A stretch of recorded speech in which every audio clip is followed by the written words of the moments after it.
Good afternoon, everyone. My name is Alyssa with pronouns she, her.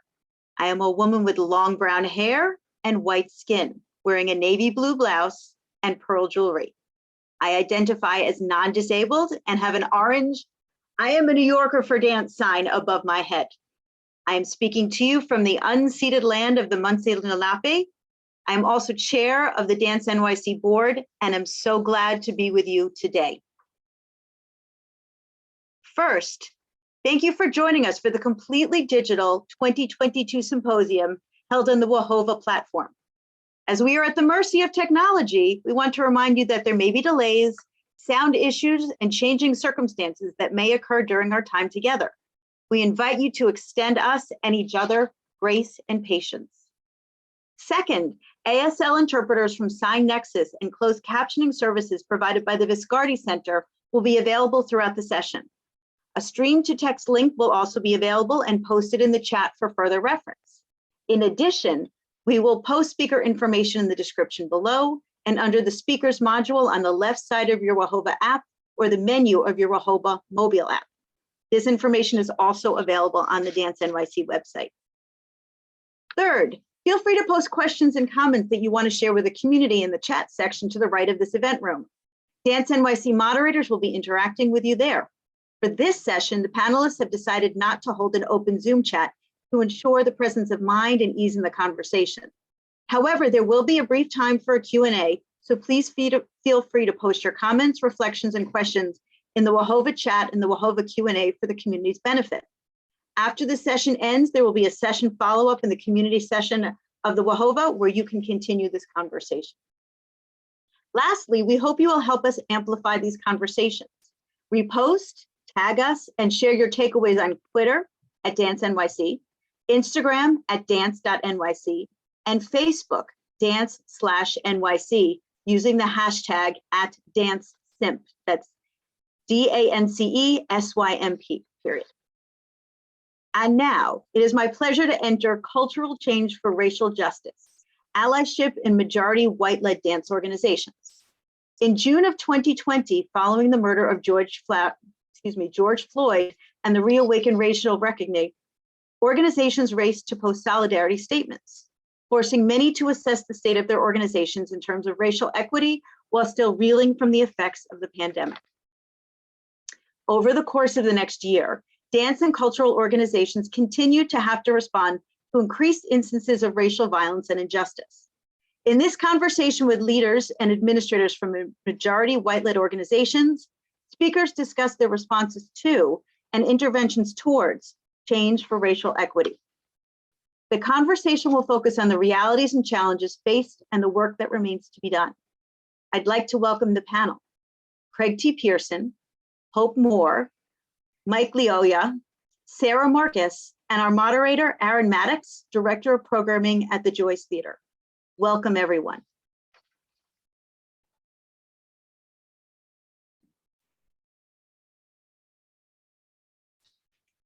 Hi, everyone.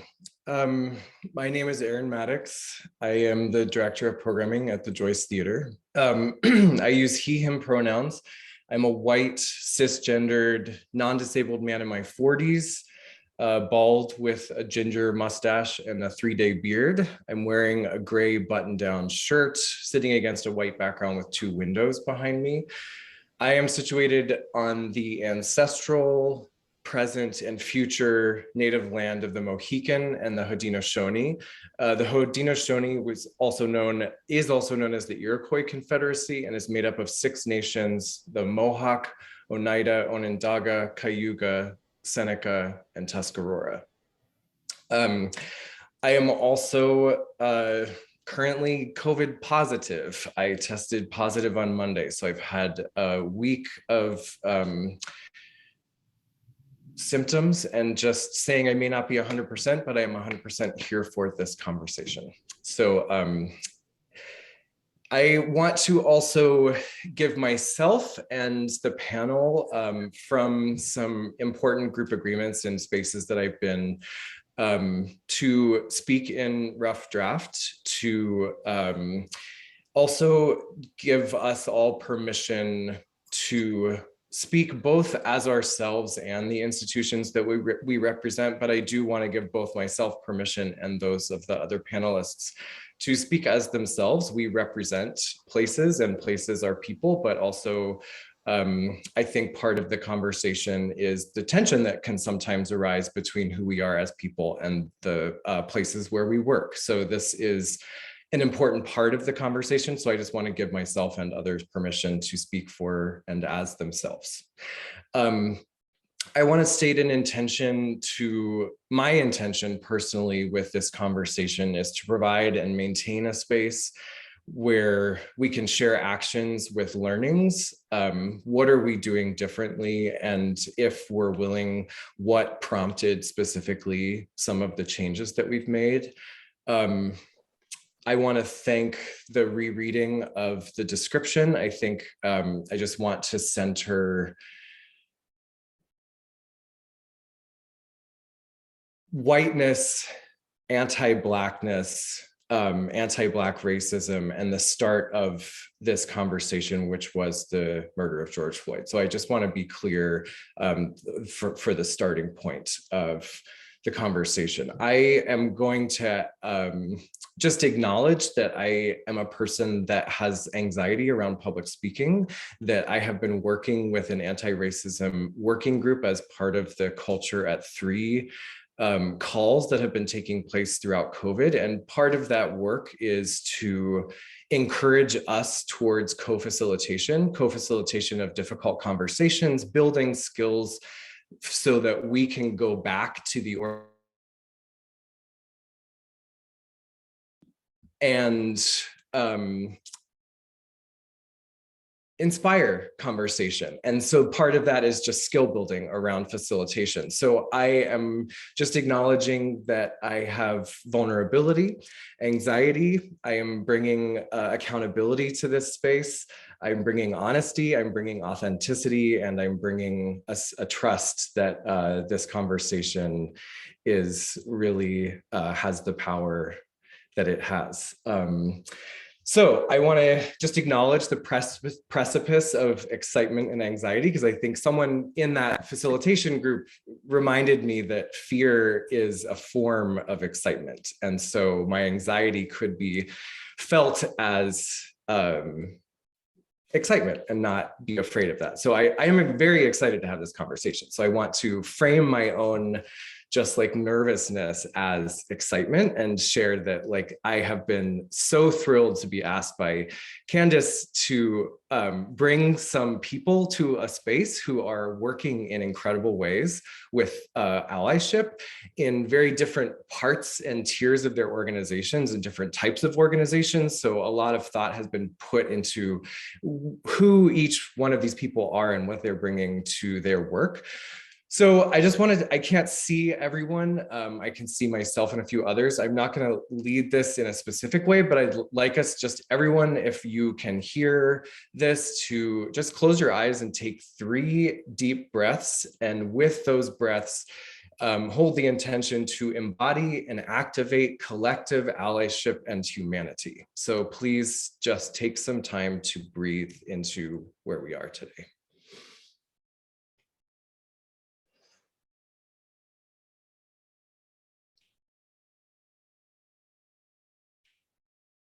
Okay, thank you for holding that with me. That was as much for me as for anyone else. So without further ado, I invite our panelists to each introduce themselves.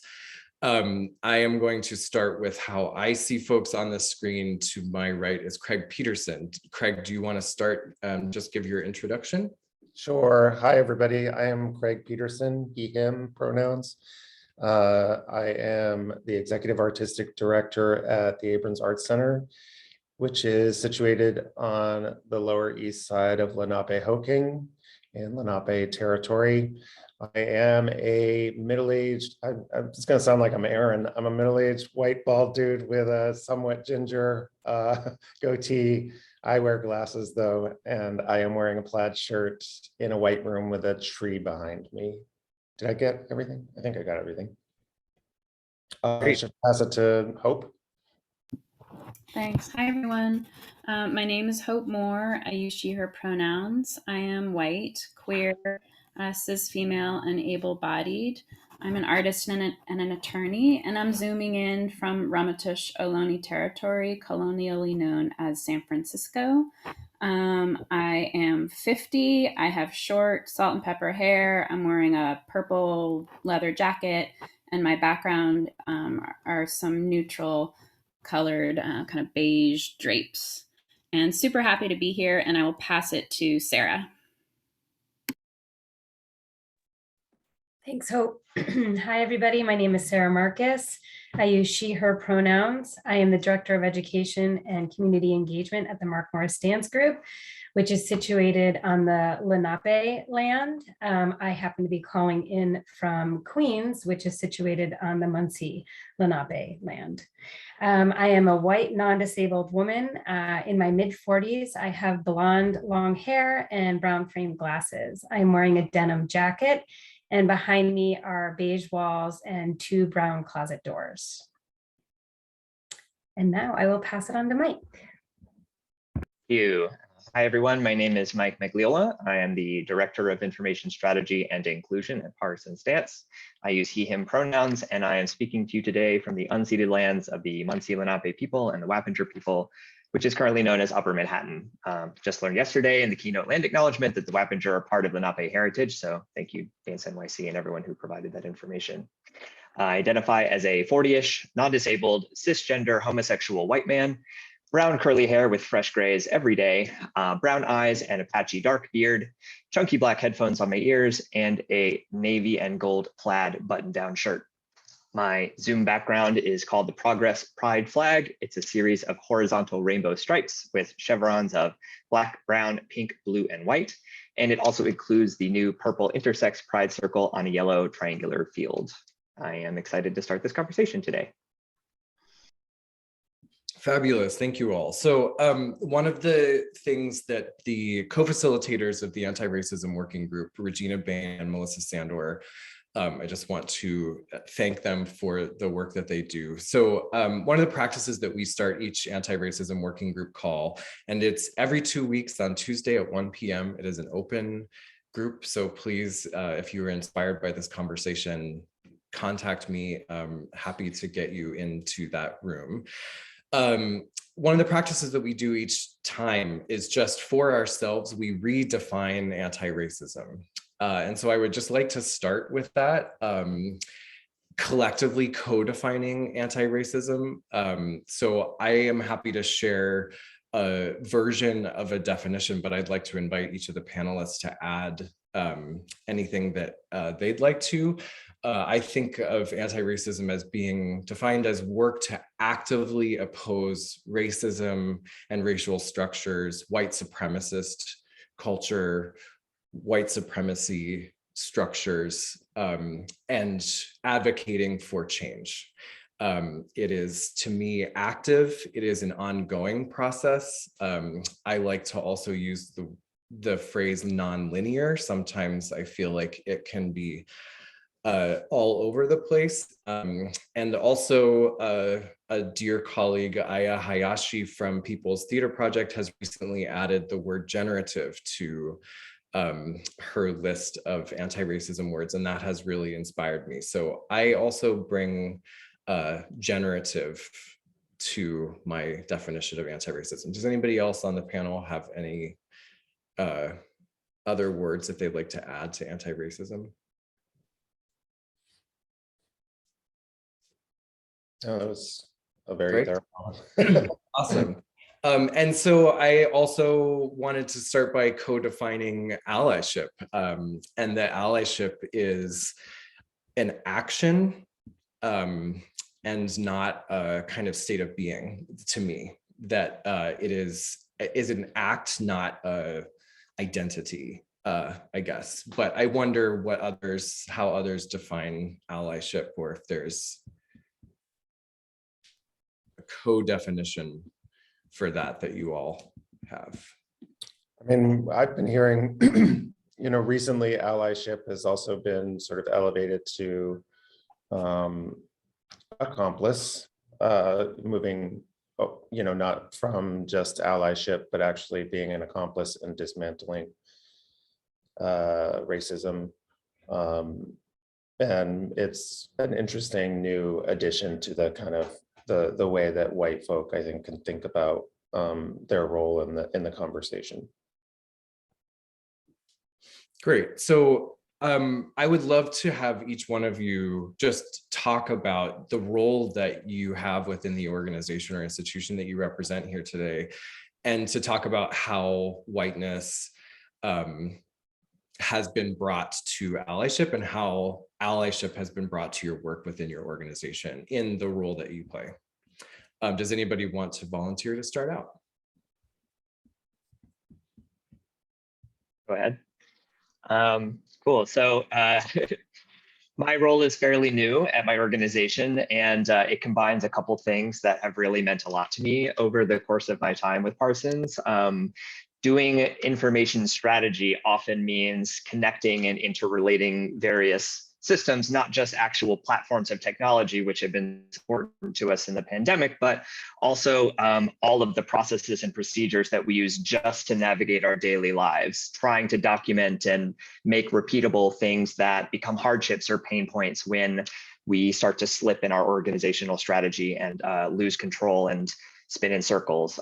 That has really intersected in kind of a remarkable way with the work of decentering whiteness and participating in allyship, because in many ways, to be the director of inclusion and have that part of my title means I have to have some awareness of just about everything that's going on in my organization. And to be able to do my job as a systems integrator and to be able to do my job working with inclusion means that I have to, in some sense, be in the room for a lot of decision making that I may not necessarily participate in, but I have to be able to be aware of it and kind of nudge and challenge it sometimes. And that is a very prickly part of allyship. I think, Aaron and Craig, to add to your definitions, I would say it's contextual, and that sometimes it means leveraging whiteness and speaking up on behalf of others. And sometimes it means decentering myself, my whiteness, and stepping away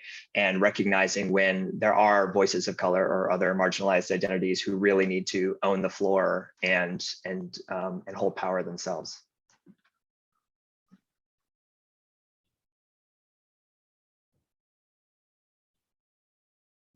Does someone else want to take Sarah, go ahead. I can go next. This is Sarah.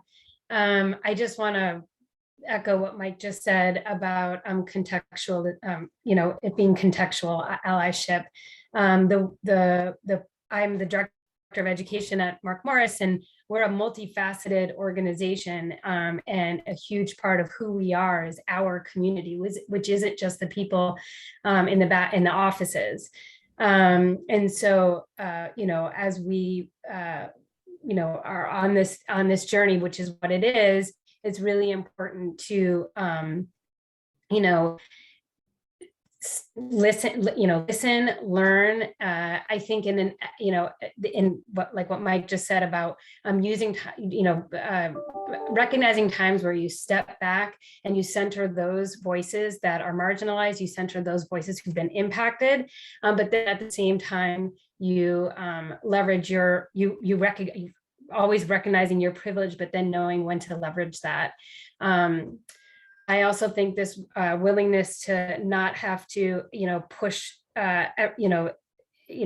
again, just things not being linear and not, wanting to move the needle forward, wanting to push forward doesn't mean you actually do that all the time. You have to be willing to actually take steps backwards, again, find the context, understand, and it's incredibly dynamic, and it's living and breathing, and it should be representative of who's in the space and who, and the times we're in the community, and who is your community.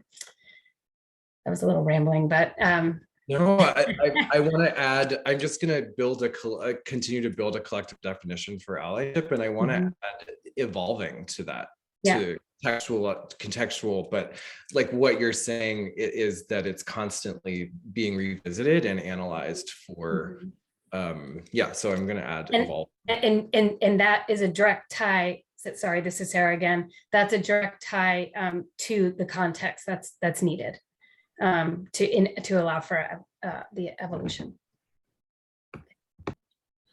Hi, this is Craig. I would build on that a little bit as well. I'm the executive artistic director at Abrons Art Center, so I am, one of the white leaders of our organization. And I think the proactive steps that we've been taking over the last several years have been around how we look at our curatorial and programmatic practices, how we hire and who we hire in what positions, and making sure that we are filling positions that have decision-making power with non-white people to serve in the organization. And I think I feel, to dovetail off of what Sarah was saying, I feel very fortunate to work at an organization that has a very, very long history. We are located in the Lower East Side, which is a super dynamic, interesting neighborhood with a really complicated and prismatic history of immigration. And, it's been the gateway essentially for New York for a couple of centuries.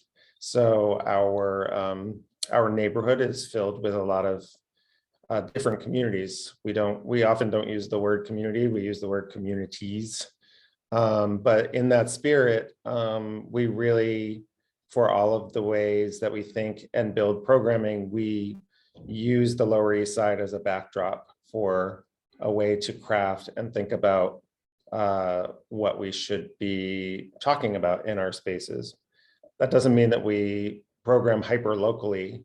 It means we're thinking about issues or challenges that people in the Lower East Side neighborhood of Manhattan face on a daily basis, or things like immigration and income disparity and street violence, all sorts of things that are not unique to the Lower East Side, but have a local connection or a local resonance. And we really try to use that mosaic of communities to help inform how we as a cultural institution want to initiate and broker conversations. So I think I would end there. I can go. Hi, folks. This is Hope. I think of allyship a lot in terms of power and money. And I think how I practice accompliceship is a lot through distributed leadership. I'm a co-director of the Bridge Project, which is an equity-driven live arts presenting organization in the Bay Area that centers artists as agents of change. I co-direct that with Carla Quintero and Cherie Hill. So I want to acknowledge them as co-directors and colleagues in this work. And my role in the organization has really changed over time. I've been moving back from leadership over the past 2 years as the organization transitions from a white founder-led model of hierarchy to a multiracial, multi-ethnic model of distributed leadership. I've also been, I've moved from artistic director as a job title to resident choreographer status. So that's been kind of a parallel shift on the artistic front. And in terms of concrete practices that I use to kind of manifest a commitment to accomplish it, again, in terms of power and money, I think when I look at a budget, I ask, how can allyship show up on this budget? Financial transparency practices, I think, are crucial. Pay equality, pay equity practices, I think, are similarly crucial. And offsetting the gatekeeping dynamic that's inherent to regranting by connecting artists of color directly to funders and donors, I think, is another way that allyship can show up, again, in the sphere of money. And I'll stop there. Thanks. Thank you. We're also just, if you're like I am, wanting to ask Hope 100 more questions about that, we are going to dive into that a little deeper in a bit, because it is a thrilling process that has been undergone out, just the decentering and the power change has been a thrill. So we're going to take a look at that in a little bit. But I want to add responsive to our list of defining principles for allyship because of, I think, Craig and Sarah, what you're saying. And Hope, I really appreciate so much of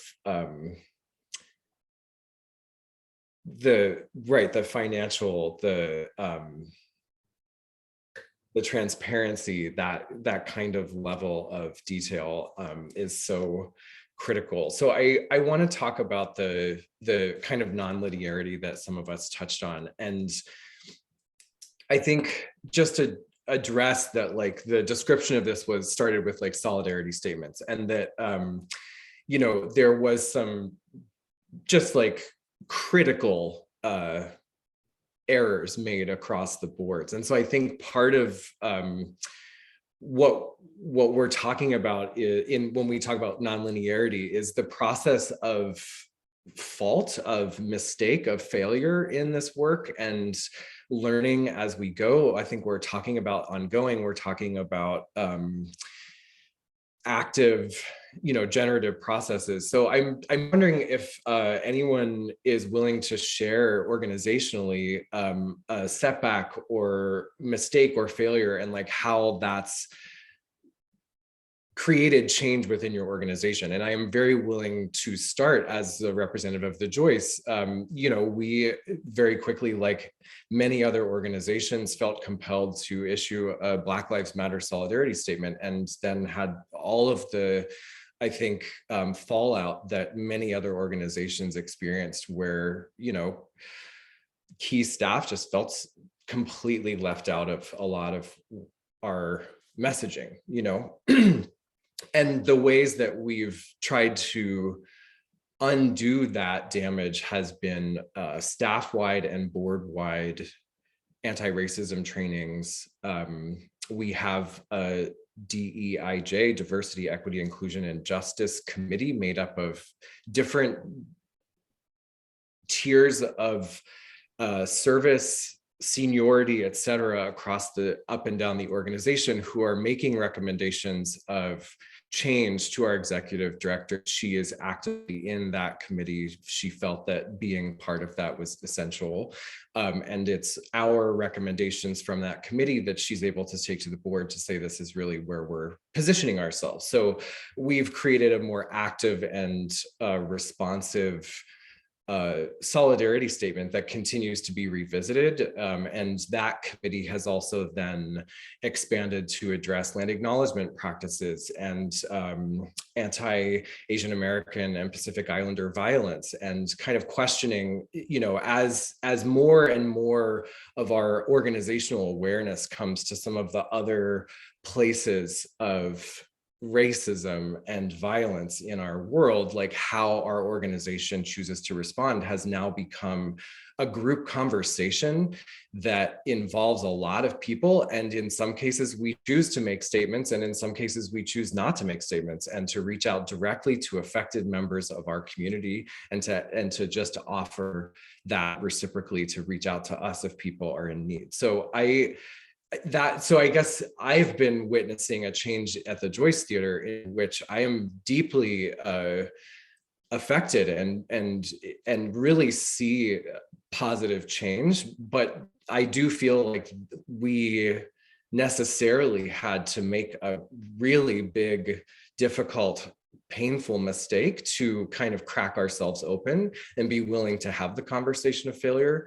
So I share that as just a door to open to anyone who has also dealt with, like, as we're saying in the description, these kinds of the realities and challenges of this work, that there are challenges, and just wondering like where challenge has hit for you all.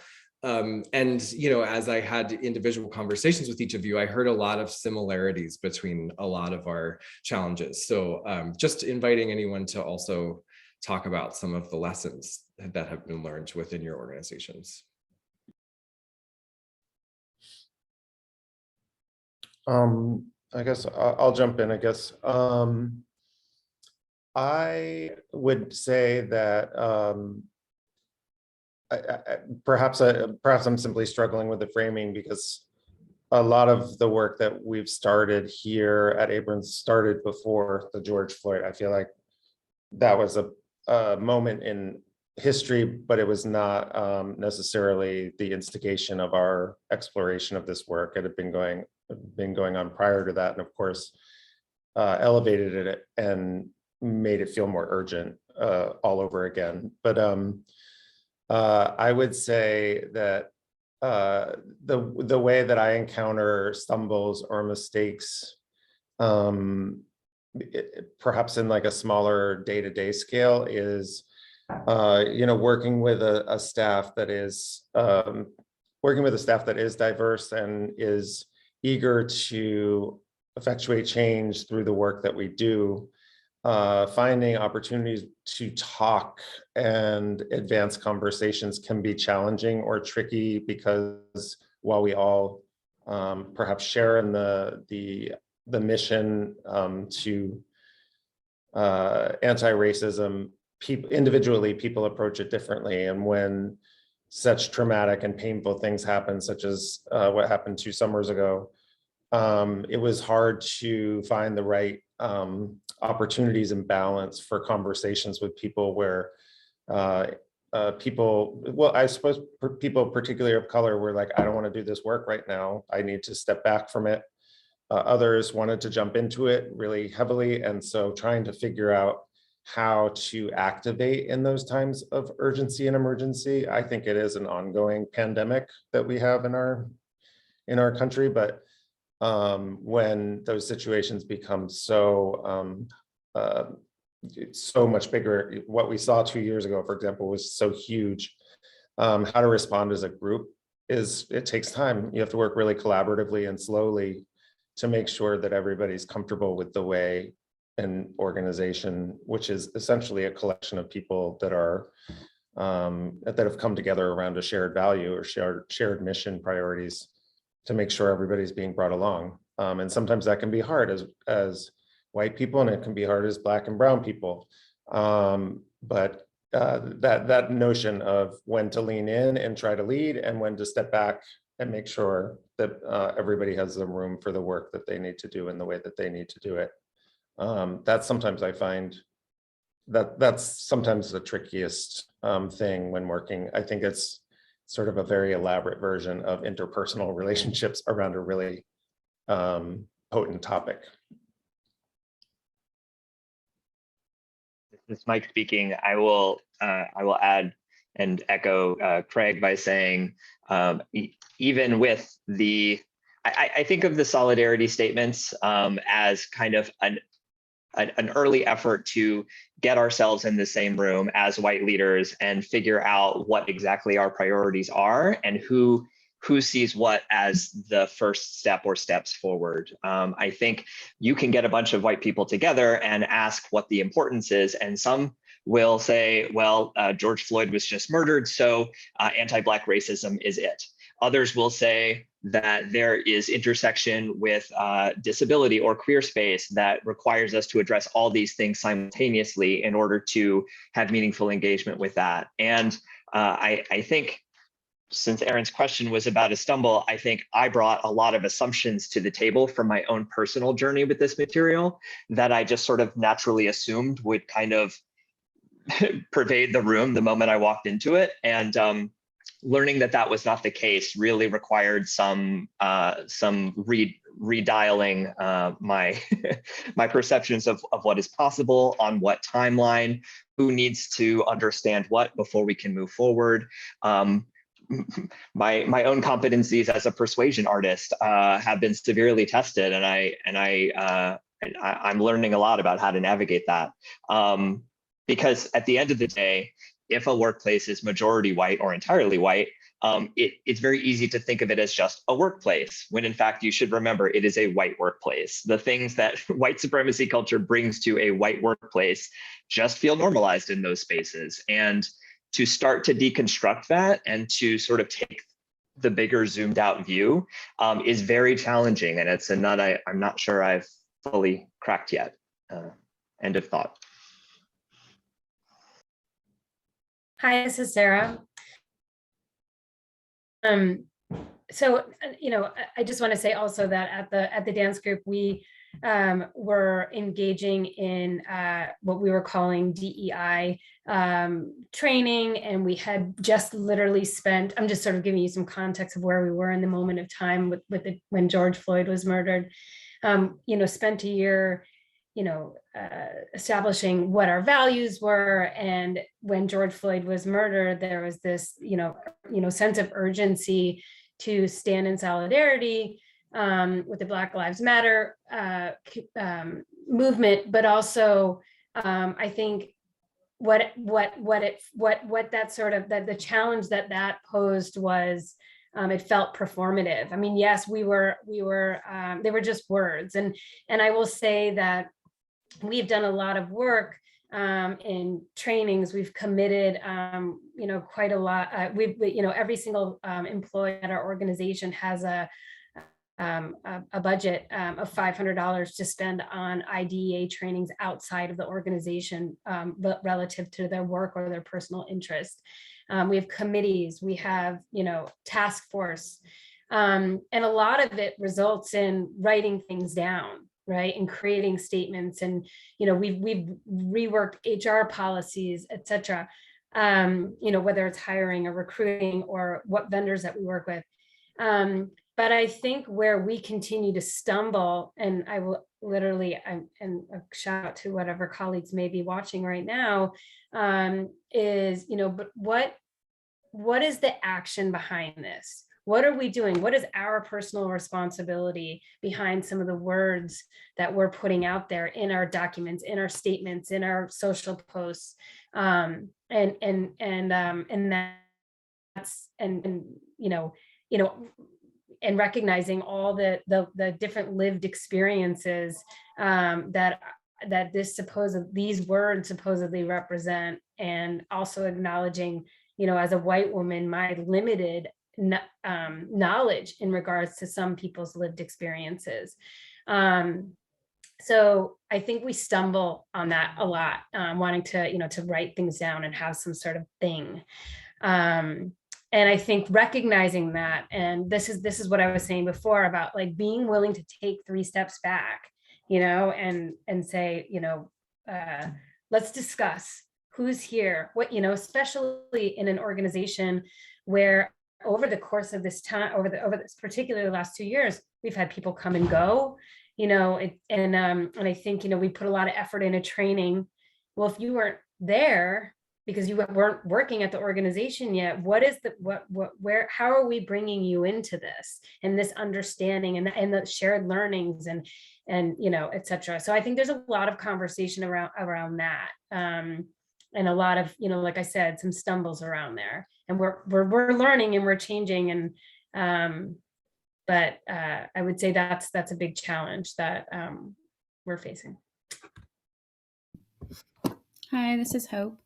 One area where I stumbled in this work was a desire to control the narrative of organizational change. And I realized that even though I was saying that I wanted to make space for artists of color to move into leadership, I wasn't actually making space internally in the organization for those folks to vision the future of the organization and control the narrative in terms of public-facing storytelling. So that was a place where I stumbled and continue to learn. And this is a less formed thought, but I think another area that feels very messy and tricky is how I think there's a tendency in organizations to use the work of racial justice to advance the organizational bottom line. And sometimes it's very apparent, organizations will almost pair, like, look at all this great DEI work we're doing and donate here. And I feel like that's an area that feels very, very tricky, very messy. Instead of asking, like, what is the work of racial justice demand? Like, that's one way of framing it. As opposed to how does this fit in the trajectory of the organization? So thinking about like contextualizing the work in the context of a social movement versus contextualizing it in the context of an organizational bottom line, I think is an area that's super challenging to navigate. Jack. This is Aaron again. So I just want to kind of circle back to a couple of things. Hope, something that you said previously, and Sarah, that you're now bringing up. I think one of the ways that commitment can be made to allyship and needs to be made is through budget allocation, right? Like make this a part of the annual operational budget. Like that's a commitment that can be made on an organizational level. And in terms of training, I think that that's coming up a lot now because we're now 2 years out from the start of the pandemic. We're coming up on 2 years in June of George Floyd's murder. And I think we're dealing with staff turnover and like, actually, what does it mean to have gone through some of this reckoning work as a group and then have half a dozen of those people now no longer at the organization, and we're hiring new people, and those folks are just at a different point. Like, how do you let people know where you as an institution or an organization are with your work, especially in some of the larger organizations that some of us represent? So we've been also looking at that, Sarah, from an HR point, and are looking at like a modular training system that's more like a bank and library of resources. And so there could be assignments from supervisors to employees or from the organization, like, hey, this is a particular focus point this month, like let's all take a look at this together. So I think some of the kinds of ways the work is happening is changing. And Hope, I guess I want to move into this a little bit now, because I think you've introduced some really interesting stuff. Because what one of the ways that the response, I think, evolved was then to like look at, in terms of the process, look at the mission of an organization, look at the role that the organization plays, because I think a lot of what came up, at least personally at the Joyce in my situation, was just like, well, how does this work directly? How do we build this into a mission statement? Like, how does this become part of our core value system? And so we wrote a vision statement because it didn't feel like in our particular situation, those things were separate. But I wanted, like, some of the ways that we can, that this work kind of split some organizations open, was to really reevaluate mission statement and alignment with core values of the organization. And in some cases, to really redefine organizations entirely, to say, like, actually, we are moving this into the center of our organization, or we're actually going to revisit and rewrite our mission statement to make sure that this work is included. Which is about, like, not just performative or written statements, but actually embedding values into the core of our organization. So Hope, I would love to turn over to you to introduce some of the work that you did to kind of go from Hope more like single choreographer company to what you have now, which is like a completely different looking institution entirely. So I want to offer Hope's presentation and set of slides, because to me, this is one of the most thrilling examples of a way that this work can manifest in such a radical turnover. So handing the mic over to Hope, please. Thanks, Aaron. Vicki, can we go with the slides? I want to emphasize that this is just a case study of one model. Distributed leadership is an emergent model that's going to be specific to context and specific to people and specific to the organization. There's no cookie cutter approach. So I'm just going to take a few minutes to talk about our experience, These slides are on a white background. To the left of the screen, there are some graphics of abstract leaves. And I'm going to talk about our equity-driven model of distributed leadership that I have co-facilitated with my co-directors, Cherie Hill and Carla Quintero. Vicki, next slide, please. Thank you. I'm going to talk through the timeline of structural moves that we made as an organization. And I want to emphasize that, again, this just going through a checklist of structural moves as an organization is not going to shift an organization alone. In parallel with this work, there's a lot of interpersonal work and a lot of cultural work that needs to happen to shift how work actually gets done. So for us, this work started by hiring an outside equity-based consultancy, LeaderSpring, based in Oakland. I think it's really crucial in one way or another to have a set of outside eyes holding space for this work, calling you on your blind spots, holding space for difficult conversations. I think that's a really crucial part of doing this work. We made a public announcement of our organizational move to distributed leadership. And with that came our first of two, I think, important board transitions. 3 people moved off our board, and we transitioned to a board of 100% working artists, which is currently 83% BIPOC as well. We started by turning the work outward with a series of community meetings, really asking our community of core artist partners what they thought distributed leadership could and should look like for the organization. And that input has continued to be an important touchstone for us in anchoring the work in what the community wants. We also implemented pay equality across the organization.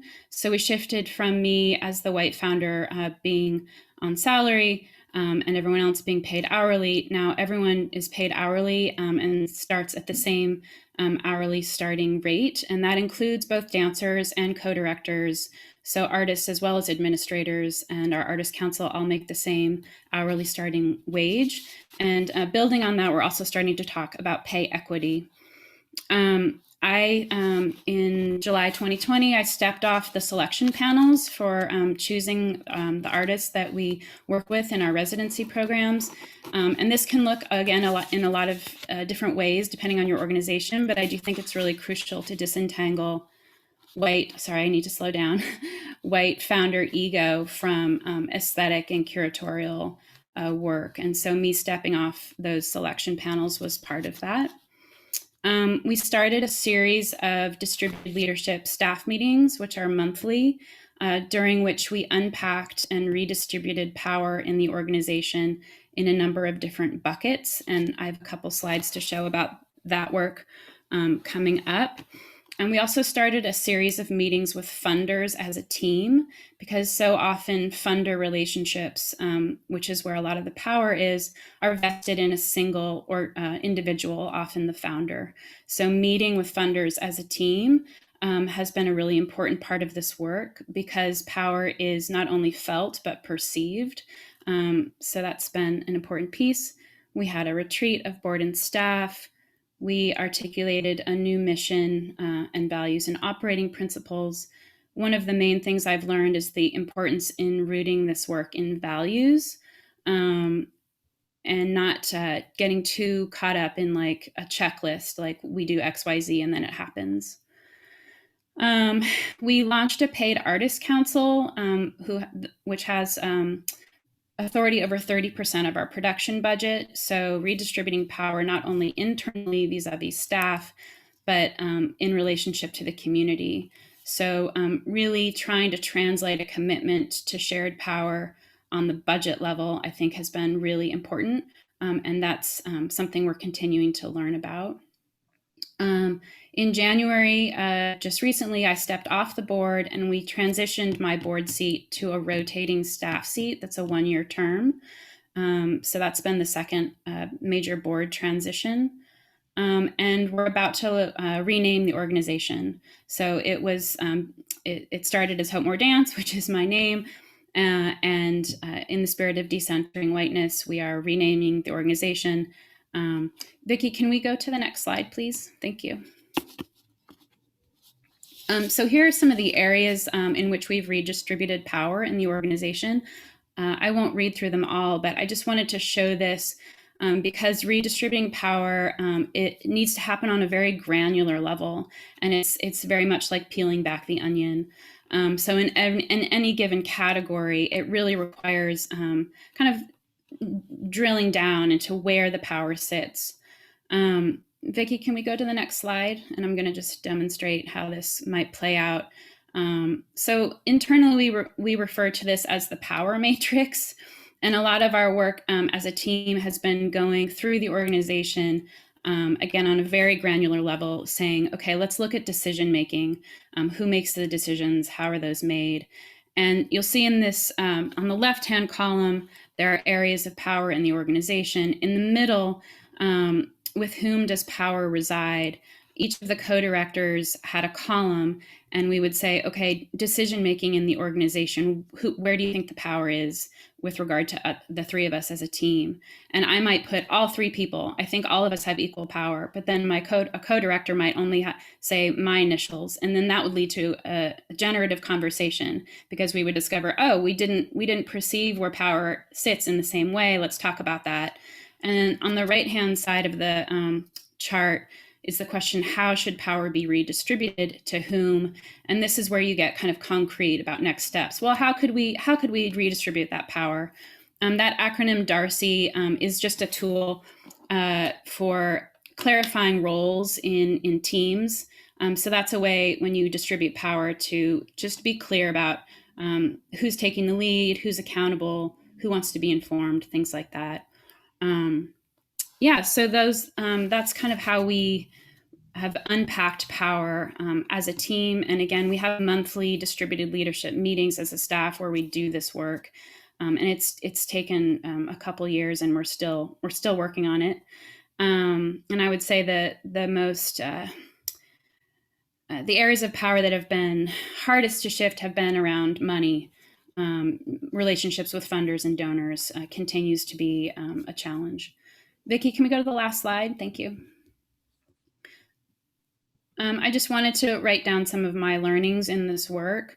Some of them have already been touched on in our conversation thus far, but I will say that it's been an important lesson for me that moving back has not meant exiting. It's meant staying in relationship and redistributing resources, and really redefining what leadership means for me through an equity lens. So these have been some of my learnings. I guess some folks are calling in, so I'll just read some of these bullet points. One is do your own work, stay in relationship, which I just mentioned, build capacity and ask people moving into leadership what they want. So you're not just dumping labor onto the laps of folks of color. Really transforming a system, so you're not just recasting personnel in a toxic system. Facilitating direct access, again, to offset gatekeeping, and creating narratives about the importance of funding new leadership. So yeah, I'll stop there. Vicki, that's the end of the slides and end of my little presentation. Thank you.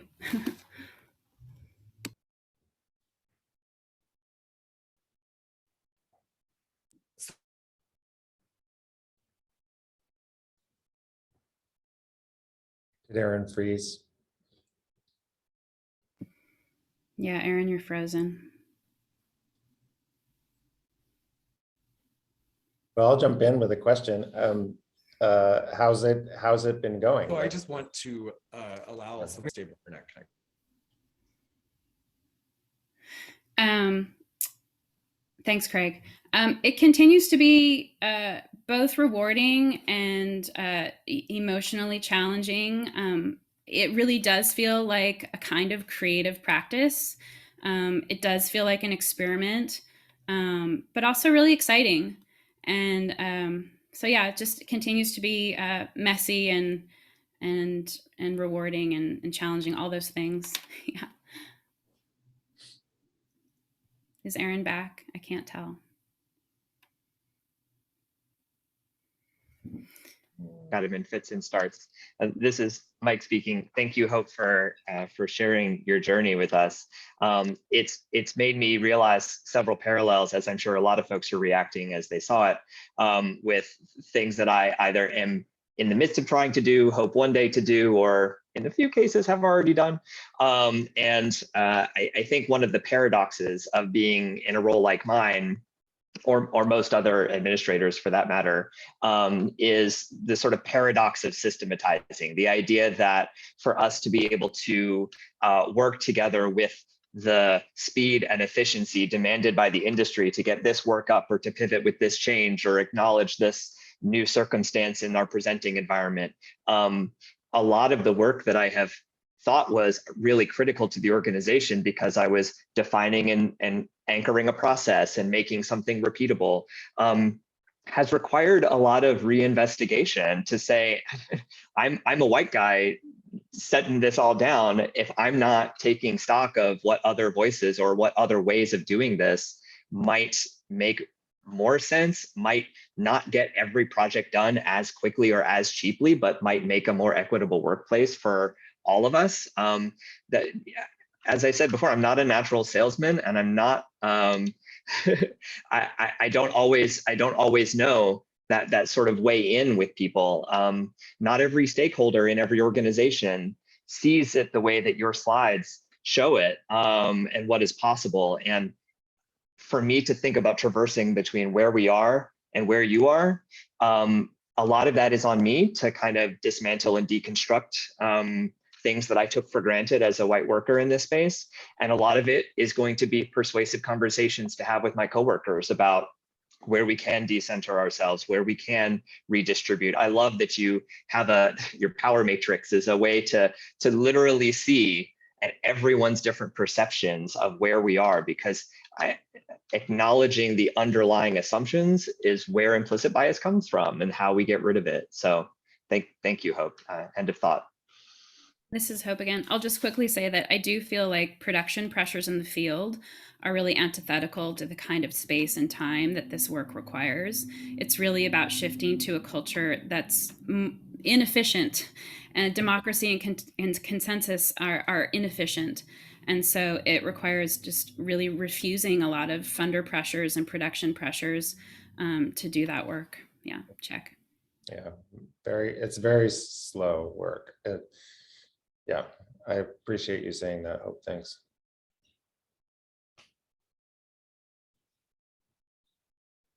This is Craig again. I mean, I would just say I'm really impressed with how you've laid out and articulated the work. I share Mike's sentiments as well. I think the slowness, or it's kind of that proverb: you want to go fast, go alone; you want to go together, you go slow. And I think that there's been an investment over the last few years of people learning, Adrienne Marie Brown's work, where activists and people are learning how to move more collectively toward goals. And your examples are really fascinating example to hold up.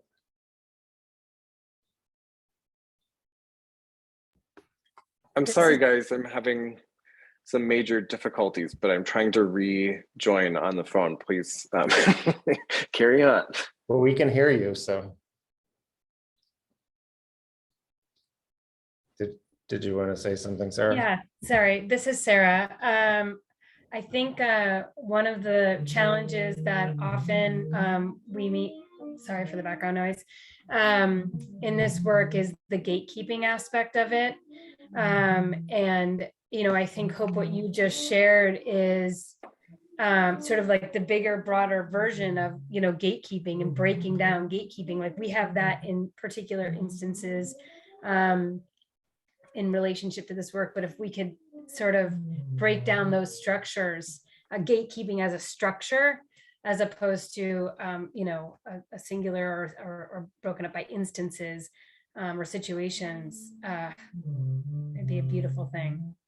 And I almost feel, I'm sorry, I was just going to say, nonprofit structure as it, is just, I think it's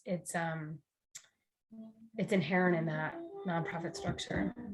I mean, it can be, I guess. It can be. It's not inherent. I would say it's not inherent. The other thing I want to say, Sarah, to your point, is that I think it's so important to bring funders into this conversation, because I think if we make funding more accessible to individual artists so that they don't need to partner all the time with a 501c3 to access funding, I mean, that's a really big piece of this puzzle of the re-granting dynamic that you're talking about. Yeah.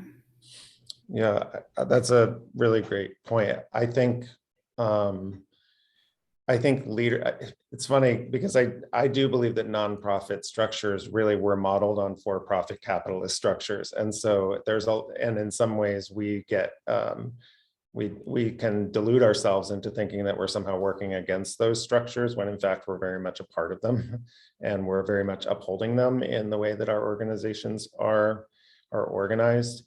I think also it can be super challenging to deploy collective leadership models because they're sometimes, I think we're so reliant on the visionary concept of the one person that is kind of, like instigating and moving programming along in one organization. And that's difficult to break out of in some of our models, both of funding and otherwise, where people can see that there's a collective of people that are bringing a variety of skills and ideas to fruition through collective work, not through some sort of top-down visionary style of organizational structures. This is Mike again. I would like to shout out a really excellent resource that I first learned about through the same Culture at 3 anti-racism working group that Aaron referenced earlier. It's called Decolonizing Wealth by a native author named Edgar Villanueva. And he is from my home state of North Carolina, but his experience working as a junior officer for the R.J. Reynolds Foundation and the way that he sort of spools out what that meant and how he started to see his own role in the distribution of power and maintaining, as y'all have said, some of this very same oppressive toxicity that has accrued wealth in the for-profit world is very much alive and well in our nonprofit spaces. Again, that's Decolonizing Wealth by Edgar Villanueva. Really excellent book that I'm hoping to share with my own staff very soon now that I've finished it. End of thought. I guess we're not getting Aaron back.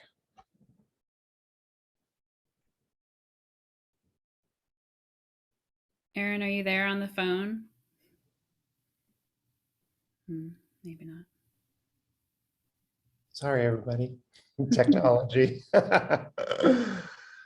I also love the Decolonizing Wealth book. I thought it was really fascinating, and it was, it was a really great model for how I think we can address a lot of these things. I mean, I think about, to sort of go back to sort of the supremacist structures that are built into all of our capitalist models. We think about our nonprofit organizations, and we all have boards of directors, and some people have working boards and some people have money boards and whatever, but those are all a consolidation of power that just completely model for-profit business structures. So I know that there's also lots of pressure on organizations to rethink boards and rethink the power, the top-down power structure at a board level as well, which becomes a whole other conversation about like how to build and think about inviting people onto boards. I'm on the board of one organization where we've been discussing that a lot after doing a lot of anti-racism work at the board level, and really just trying to explode what it means to be a board. Like, what is a board? It doesn't have to be just the fiduciary, we are responsible for the money. It can be so much more. And I think that I guess maybe I could turn that into a little bit of a question and ask you, Hope, how that your model played out with your board, and like what was the response and were stumbling blocks there. Yeah, thanks. I mean, for me, board transitions, it's really illuminated the intersection of race and class, because I feel like, we did have a traditional nonprofit board, where we had a lot of kind of well-connected, well-heeled folks on there. And if the organization was in a pinch, you might be able to call a board member and they might write you a check. And that's no longer at all the model. So it's really forced us as an organization to rethink, if the board's not a fundraising engine, as we've value aligned the organization, we have to rethink how we raise money. And so that's where we're at right now. Yeah. Yeah.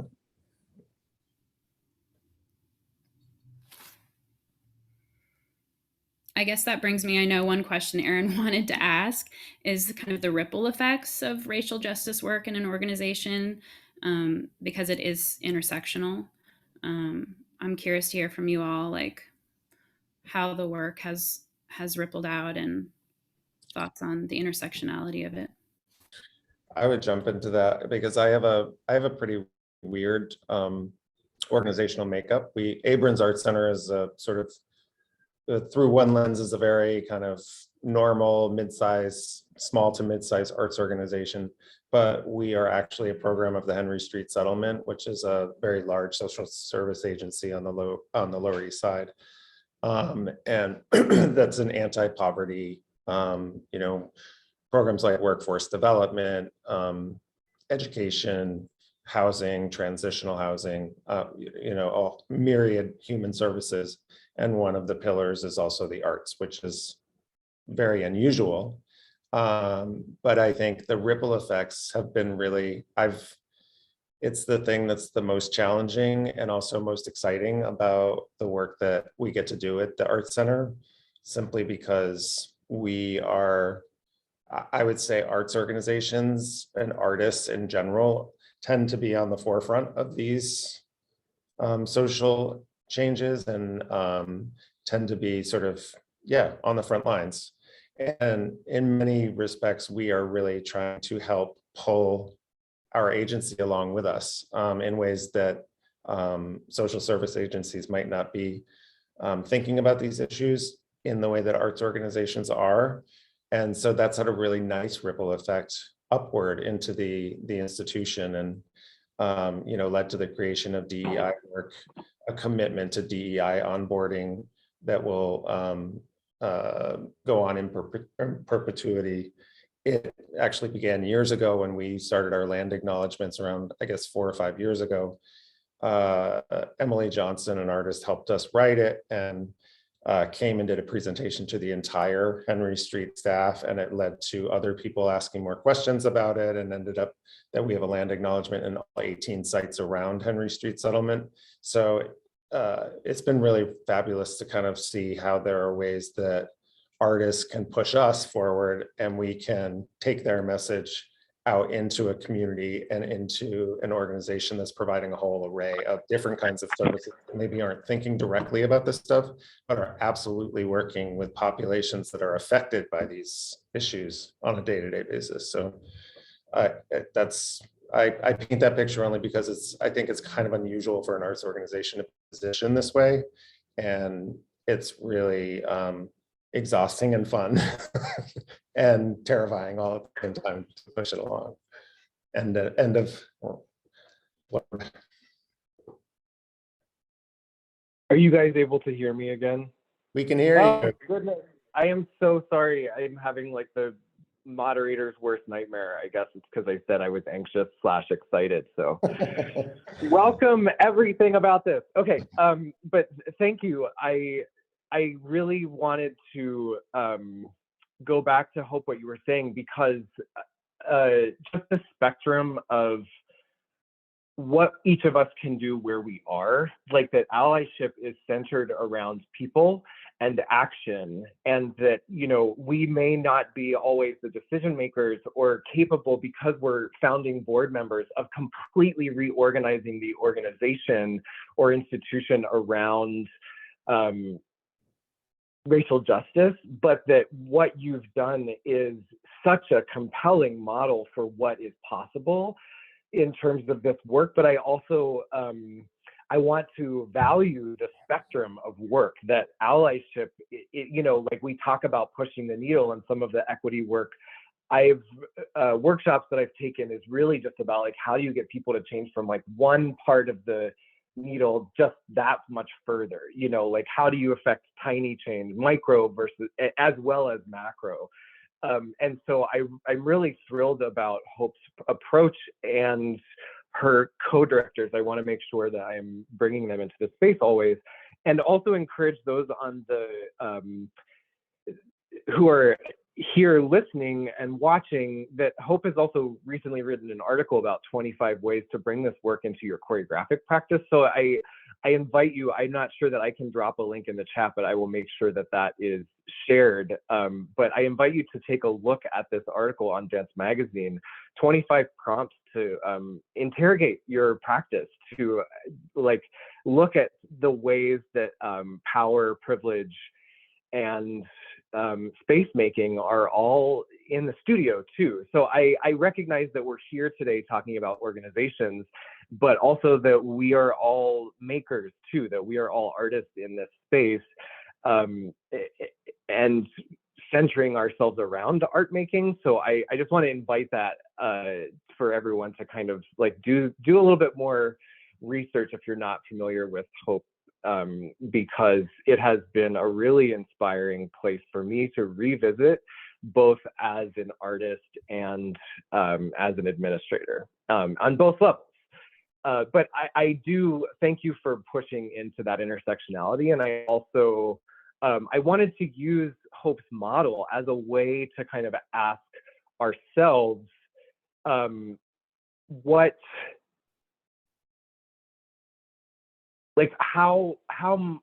are the biggest challenges to like how far you can go. Like I think about my own being, okay, the ultimate step that I think I could take, and Hope, I'm really inspired by staying in relationship on your sheet. But like one of the steps I can take as a white male homosexual gatekeeper is just to give up my job. Like that would be the ultimate thing. What is the thing that like in my mind, like what's the scariest part of allyship? Like what terrifies you about being an ally, you know? And so like just giving up your job, is that the scariest thing that you can imagine? And so I think it's really helpful because that is one of the ways that we talk about allyship, is actually like moving out of the way. And so I think it's really helpful for people to see how that is possible, to see it modeled in a way that does not feel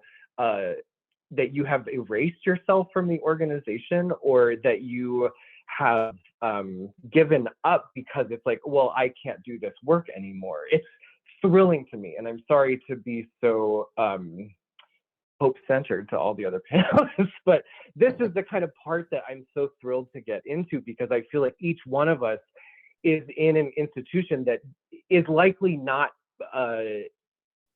possible to kind of like flip on its head to this extreme, maybe in terms of like institutional change, but that it is inspiring me to go back to where I am in my organization, where I can create or affect change, and to go back to all of the first couple of slide principles to say, like, what is my work every day? What is my action step? Because I think one of the things that can happen in this work, one of the pitfalls that is worth talking about, is flatlining, is it being backburnered because other things come up. Capitalism came roaring back. We all have to sell tickets, butts and seats, like everything's on, you know, everything's the most important thing and has to be addressed now. And it's easy for this work, for the accountability part, to fall away to me. So I think a lot about awareness, analysis, action, and accountability, the 4 A's of this process. I think a lot of us did awareness, action real quick at the start of this work and skipped the analysis part to say, like, who's not part of writing this statement, who's not present, who are we trying to represent and not. So I'm thrilled to just really focus on analysis, and I'm hearing that a lot from everyone else too, is just like stepping back and asking, like, is this actually serving the people, the communities, plural, that we're trying to represent here? And yeah, so I want to transition into the Q&A part of that, unless anyone has any responses to that. Sorry for interrupting and jumping all the way back in, but trying not to leave you stranded. I would add to that. I think there's a lot of ways that we can consider doing some of this stuff, and some that have been activated field wide, or at least even and led by funders. I'm thinking of the Jerome Retool document that really looked at the white supremacist structures that are inherent to panel processes and selection processes. I think sometimes we fall into a trap of looking for the one answer that's going to fix it all. And I really don't believe that there is one answer to fixing those things. I think that how arts organizations build programs or invite artists to do work at their institutions or with their companies need to have myriad processes that are, collective, are, could be potentially community driven, could be artist driven, could be company driven, and could also be, director driven when there's a blind spot that needs to be fixed. I've been on a lot of panel processes, for example, that were designed to de-white supremacize the process, and it's quite amazing how quickly all of those things come right back into a panel process without, unconsciously or otherwise, So I think that the more options and opportunities we have to dismantle some of the top-down structures and look at various models, we shouldn't rely on one or two, but rely on multiple, is my feeling on that. But yeah, sorry, we have to go to Q&A, I guess.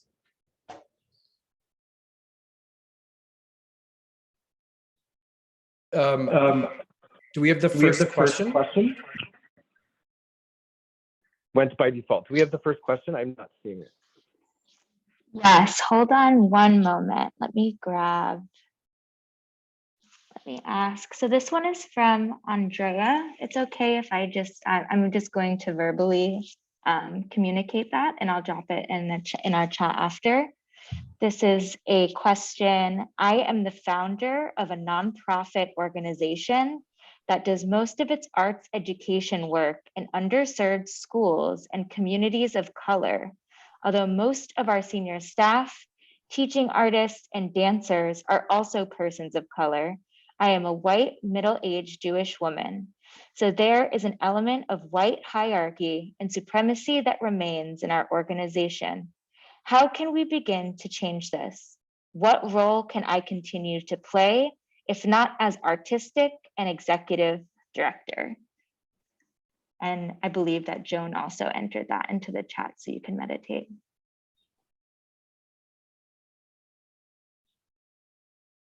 I think Hope's model is a really fabulous one, of at least a starting point to interrogate some of those systems. Yeah. I mean, oh, sorry, go ahead. I would just say, starting by investigating co-directorship, co-curation, co-leadership, just starting that process. Check.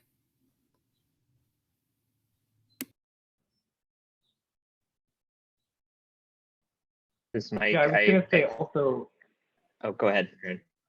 Oh yeah, I was going to say also just looking at that, at part of Hope's model, which is like moving herself off of the board and bringing a rotate, like some of the structural ways. I think that's the thing to me that gets so exciting about this, is that we can look at the structures of our organizations and make change there. It's like, I don't, like the ways that you can involve board shift, like rotating staff seats, stuff like that, that is really, like really fundamentally can change power dynamics. That is such a simple shift to bring more people to the table, or that act of meeting with funders as a group. Like, these are small but like hugely meaningful gestures of, I think, shift. So I would just go to that again, those kind of small but like radical changes, I think. And then there's a second question. Oh, sorry, Mike, please go. Okay. Okay. Thanks, Aaron. This is Mike. I would say this question reminds me of a kind of chicken and egg problem that a lot of white organizations have, which is that we want to distribute leadership and power to members of color and stakeholders of color, and yet we look around and we don't have any yet, and that is very hard to make an enticing environment for those communities to want to be in and want to participate in if you don't have anything to show for it. So in the case of this question, you already are in environments where your program participants are communities of color. So you seem to have some trust established in those communities, and you have senior staff and teaching artists who are also persons of color. So you have created, through some success, that you should that you can leverage now and say, if these people, my senior staff, my teaching artists, want to participate in program redesign to serve those communities, then they can. Just acknowledge that if this means more work for them, then there should probably be a commensurate increase in compensation for them. And that asking them to redesign your programs the way they would like to is not necessarily the gift that it might feel like, depending on how you ask the question. So you've got some existing material to work with, your program participants and your program delivery. So I think you didn't mention that your ego is involved, so that's good. The better you can invite into the space to co-create, to redesign. Just make sure that that doesn't become unpaid emotional labor for those staff and teachers. And I would just add really quickly to the end of that, to expect it to be a long process that never really ends. So it's for shifting a culture in your organization before you can even start to do the work. Sarah, did you have something that you wanted to say as well? Yeah, this is Sarah. I am not in an executive leadership position in my organization. But yet I do oversee all the education and community engagement programming both at the Mark Morris Dance Center and throughout the community. And I just sort of related to the, there's sort of two things. One is related to the board. I do feel very lucky that the board of the Mark Morris Dance Group, which historically was always really sort of focused on the performing entity of the organization, has expanded. They've put a real effort in the last, several years to expand, just not only the number of the board, but like what their interest is in coming into the organization. Not everybody's like, oh, the dance group and Mark Morris, that's my main interest. I mean, it's great when you can connect all the dots, which we try and do, but I think that's been really, really important in board development for our organization and diversifying interest and expertise and all of that. And that's been a real huge support. I've now been able to actually access these board members that have never been before, just in terms of conversation and their expertise around one thing or the other. And I would just say, as somebody who does a lot of work, collaborative work, or at least I work to do that with the community-based partners that we work with, is just really trying to be mindful that we don't have these like set programs that you blindly paste on to one organization or a class or a group or whatever, and that we work really hard to ensure that this partnership is a real partnership and that we're meeting the needs, the wants, the aspirations of whatever group we're working with.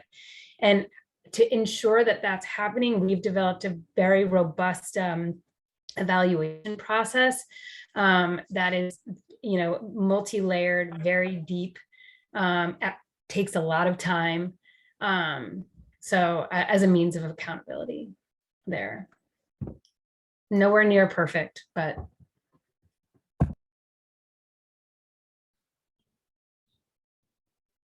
There's just one more question in the chat that I wanted to try to briefly touch on before we wrap up.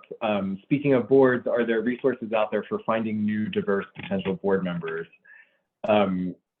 I don't know the answer to that in terms of resources, but my gut instinct in that is to say that reshaping program design to reflect the values of allyship, of anti-racism, I feel like the fundamental nugget of board identification is always you want them to come organically from the work, like that they're connected to the mission. The mission is always the thing.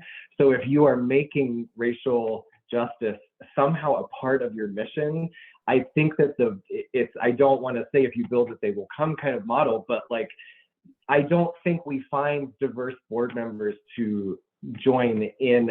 I think that we build programs that reflect inclusivity, and from the inclusion of folks, we identify people that value the same things we do and want to support and ask, how can I help make this work bigger?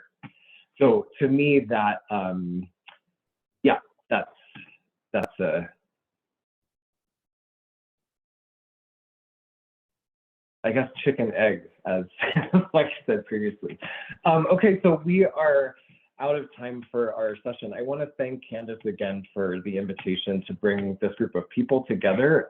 I am thrilled and so inspired by the work that everyone is doing in their respective spaces. And just thank you for being in the space with me and for sharing so openly about the processes that you've been all a part of. And with that, we're going to hand it to Alyssa to close us out. Hi all. Again, this is Alyssa Hecker. Thank you so much, Craig, Hope, Mike, Sarah, and Aaron, for this deeply important conversation.